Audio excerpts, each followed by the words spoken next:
एक कहानी का जन्म मिलिए मंकी किंग से। मंकी किंग सुन वुकोंग, ये नाम सदियों से चीनी संस्कृति में गूंज रहे हैं। वो एक शरारती और चालाक प्राणी है। वो एक शक्तिशाली योद्धा है।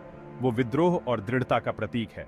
उसकी कहानी जर्नी टू द वेस्ट एक क्लासिक है। यह रोमांच, हास्य और आध्यात्मिक विकास की कहानी है। मंकी किंग कोई साधारण हीरो नहीं है। एक पत्थर से जन्मे, उसके पास इमेंस ताकत है। वो जादू सीखता है और देवताओं को चुनौती देता है। उसकी हरकतें मनोरंजक हैं। उसकी बहादुरी प्रेरणा देती है। यह है मंकी किंग की कहानी। पत्थर से अमरता तक मंकी किंग की उत्पत्ति। फ्लावर फ्रूट माउंटेन पर एक जादुई पत्थर पड़ा था। यह स्वर्ग और पृथ्वी के सार से भरा हुआ था। इसी पत्थर से मंकी किंग का जन्म हुआ। वो एक बंदर था, लेकिन असाधारण। वो तेज, फुर्तीला और शरारतों से भरा हुआ था। वो अपने कबीले का नेता बन गया, लेकिन वो और कुछ चाहता था। उसने एक बुद्धिमान ताओवादी साधु की तलाश की। साधु ने उसे सुन वुकोंग नाम दिया, जिसका अर्थ है शून्यता के प्रति जागृत। साधु ने उसे मार्शल आर्ट और जादू सिखाया। सुन वुकोंग ने रूप बदलने की कला में महारत हासिल कर ली। वो बादलों पर उड़ सकता था। वो लगभग अजेय हो गया, लेकिन उसके दिल में घमंड पनपने लगा। आत्मज्ञान की तलाश, परीक्षण और परिवर्तन। सुन वुकोंग अमरता चाहता था। उसने अंडरवर्ल्ड की यात्रा की। उसने जीवन और मृत्यु की पुस्तक से अपना नाम मिटा दिया। इससे स्वर्ग के शासक जेड सम्राट क्रोधित हो गए। जेड सम्राट ने सुन वुकोंग को स्वर्ग में एक पद की पेशकश की। यह उसे खुश करने का एक प्रयास था। सुन वुकोंग, घमंडी और महत्वाकांक्षी, मान गया। उसे पता चला कि उसका पद बहुत छोटा है। उसे बरगलाया गया और अपमानित किया गया। क्रोधित होकर उसने खुद को स्वर्ग के समान महान संत घोषित कर दिया। अवज्ञा के इस कार्य ने एक महत्वपूर्ण मोड़ दिया। सुन वुकोंग ने अनुरूपता के बजाय विद्रोह को चुना। उसने अपने वास्तविक स्वरूप को अपनाया, खामियों और सब कुछ के साथ। स्वर्ग में तबाही, मंकी किंग का विद्रोह। सुन वुकोंग फ्लावर फ्रूट माउंटेन लौट आया। उसने बंदरों की एक सेना खड़ी कर दी।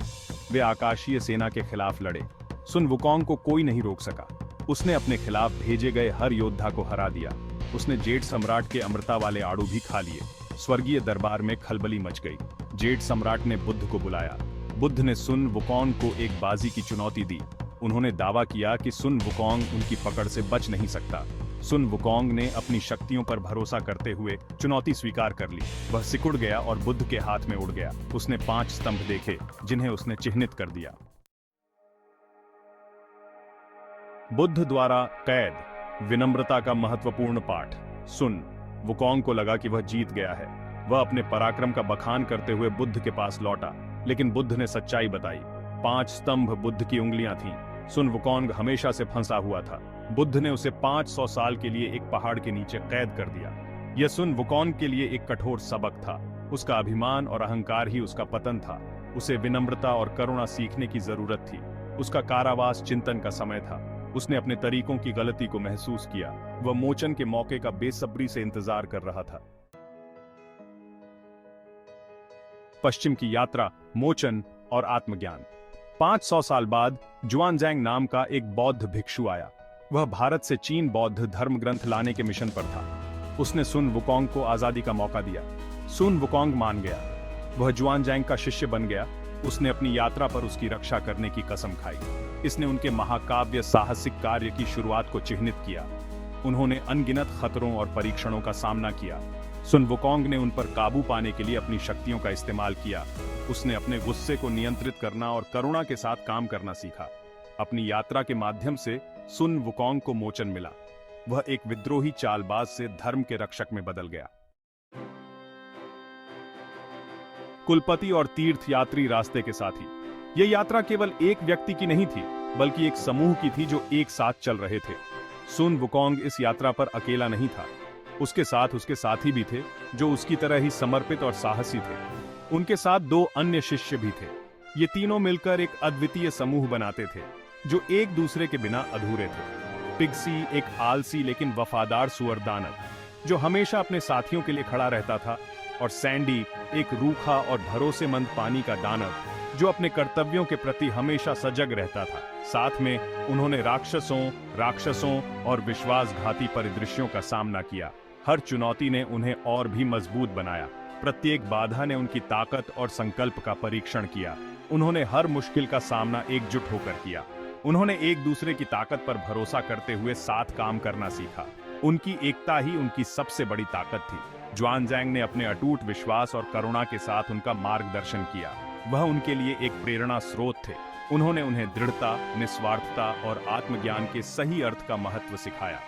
उनके उपदेशों ने उन्हें जीवन के गहरे अर्थ समझाए। यात्रा केवल धर्म ग्रंथों को पुनः प्राप्त करने के बारे में नहीं थी। यह एक आध्यात्मिक खोज थी जो उनके जीवन को बदलने वाली थी। यह प्रत्येक तीर्थयात्री की आंतरिक यात्रा के बारे में था। यह यात्रा उनके आत्मा की गहराइयों तक पहुंचने की थी। उन्होंने अपनी खामियों का सामना किया और जीवन और स्वयं के बारे में बहुमूल्य सबक सीखा। यह यात्रा उनके लिए आत्मखोज की यात्रा बन गई। विश्वास की शक्ति, द मंकी किंग की स्थायी विरासत। यह कहानी हमें प्राचीन चीन की समृद्ध संस्कृति और परंपराओं की याद दिलाती है। 81 परीक्षणों के बाद वे अंततः अपने गंतव्य पर पहुंचे। यह यात्रा कठिनाइयों और चुनौतियों से भरी थी, लेकिन उन्होंने हार नहीं मानी। वे पवित्र ग्रंथों के साथ चीन लौट आए। इन ग्रंथों ने चीन की आध्यात्मिक धरोहर को समृद्ध किया। सुन वुकोंग ने बुद्धत्व प्राप्त किया, जो उनके परिवर्तन का प्रमाण है। यह उनके आत्म साक्षात्कार और आंतरिक शांति की यात्रा का प्रतीक है। मंकी किंग की कहानी सिर्फ एक साहसिक कार्य से कहीं बढ़कर है। यह एक गहरी और प्रेरणादायक कथा है जो हमें जीवन के महत्वपूर्ण सबक सिखाती है। यह विश्वास की शक्ति, दृढ़ता के महत्व और मोचन की संभावना के बारे में एक कहानी है। यह हमें सिखाती है कि कठिनाइयों के बावजूद हमें अपने लक्ष्यों की ओर बढ़ते रहना चाहिए। सुन वुकोंग की यात्रा सभी उम्र के लोगों के साथ प्रतिध्वनित होती है। यह कहानी पीढ़ियों से चली आ रही है और आज भी उतनी ही प्रासंगिक है। वह आशा का प्रतीक है, जो हमें याद दिलाता है कि जो ठोकर खाते हैं वे भी आत्मज्ञान का मार्ग खोज सकते हैं। यह हमें प्रेरित करता है कि हम कभी हार न मानें। उसकी खामियां उसे भरोसेमंद बनाती हैं। उसकी कमजोरियों के बावजूद उसने महानता हासिल की। उसकी ताकत और दृढ़ संकल्प हमें प्रेरित करते हैं। यह हमें सिखाता है कि सच्ची ताकत हमारे भीतर होती है। उसकी कहानी हमें सिखाती है कि सबसे बड़ी यात्रा भीतर की होती है। यह आत्मखोज और आत्म साक्षात्कार की यात्रा है, जो हमें सच्ची शांति और संतोष की ओर ले जाती है। एक वैश्विक घटना, द मंकी किंग का सांस्कृतिक प्रभाव। मंकी किंग की कहानी समय और संस्कृति को पार कर गई है। यह चीनी साहित्य की आधारशिला है, जो अनगिनत रूपांतरणों और व्याख्याओं को प्रेरित करती है। ओपेरा और नाटकों से लेकर फिल्मों और वीडियो गेम तक, द मंकी किंग की कहानी दुनिया भर के दर्शकों को मोहित करती रहती है। उनकी छवि तुरंत पहचानने योग्य है, जो उनकी स्थायी लोकप्रियता का प्रमाण है। द मंकी किंग की यात्रा आत्मखोज, प्रतिकूलता के खिलाफ लड़ाई और एक बड़े उद्देश्य की खोज के सार्वभौमिक विषयों को दर्शाती है। सांस्कृतिक पृष्ठभूमि की परवाह किए बिना उनकी कहानी जीवन के सभी क्षेत्रों के लोगों के साथ प्रतिध्वनित होती है। वह साहसिक कार्य की भावना, ज्ञान की खोज और बुराई पर अच्छाई की विजय का प्रतीक है। पृष्ठ से स्क्रीन तक मीडिया में रूपांतरण। द मंकी किंग की कहानी को अनगिनत बार रूपांतरित किया गया है। प्रत्येक पीढ़ी एक नई व्याख्या लाती है, जो विकसित सांस्कृतिक मूल्यों और तकनीकी प्रगति को दर्शाती है। 1961 की द मंकी किंग जैसी क्लासिक फिल्मों से लेकर 15 से 20 तक monkey king hero is back जैसे आधुनिक एनिमेटेड महाकाव्यों तक the monkey king silver screen पर छाए हुए हैं। टेलीविजन श्रृंखला, वीडियो गेम और कॉमिक पुस्तकें सभी में द मंकी किंग को दिखाया गया है, जो उन्हें नए दर्शकों से परिचित कराते हैं और यह सुनिश्चित करते हैं कि उनकी विरासत जीवित रहे।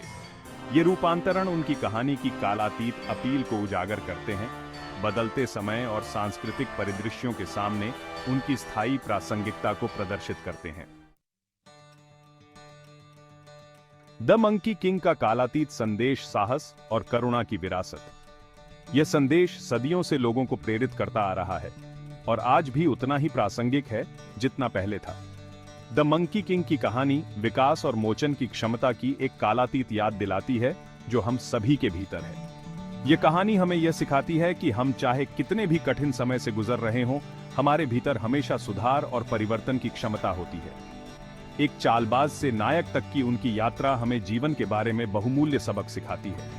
यह यात्रा हमें यह भी दिखाती है कि किसी की भी शुरुआत चाहे कितनी भी विनम्र क्यों ना हो, सही मार्गदर्शन और आत्मविश्वास के साथ कोई भी महानता प्राप्त कर सकता है।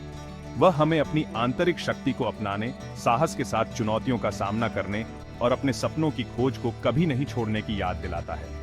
यह हमें यह भी सिखाता है कि असली साहस केवल बाहरी चुनौतियों का सामना करने में नहीं है, बल्कि अपने भीतर की कमजोरियों को पहचानने और उन्हें दूर करने में भी है। उसकी खामियां उसे भरोसेमंद बनाती हैं। उसकी जीत हमें महानता के लिए प्रयास करने के लिए प्रेरित करती है। यह हमें यह भी दिखाता है कि असली महानता केवल जीत में नहीं है, बल्कि उन संघर्षों में है जो हमें उस जीत तक पहुंचाते हैं। द मंकी किंग की विरासत केवल मनोरंजन के बारे में नहीं है, यह एक गहरी सांस्कृतिक और आध्यात्मिक महत्व रखती है जो हमें जीवन के गहरे अर्थों को समझने में मदद करती है। यह हमें खुद के बेहतर संस्करण बनने, करुणा और समझ को अपनाने और दुनिया पर सकारात्मक छाप छोड़ने के लिए प्रेरित करने के बारे में है। यह हमें यह भी सिखाता है कि सच्ची करुणा और समझ केवल दूसरों के प्रति नहीं, बल्कि अपने प्रति भी होनी चाहिए। उनकी कहानी आज भी गूंजती है, जो हमें याद दिलाती है कि आत्मज्ञान की यात्रा एक आजीवन खोज है, जो चुनौतियों और जीत दोनों से भरी हुई है। और यह यात्रा हमें हमेशा कुछ नया सिखाती है, और यह कि सबसे शरारती बंदर भी बुद्धत्व का मार्ग खोज सकते हैं। यह हमें यह भी सिखाता है कि आत्मज्ञान की यात्रा में कोई भी बाधा अजेय नहीं होती, अगर हमारे पास सही दृष्टिकोण और संकल्प हो।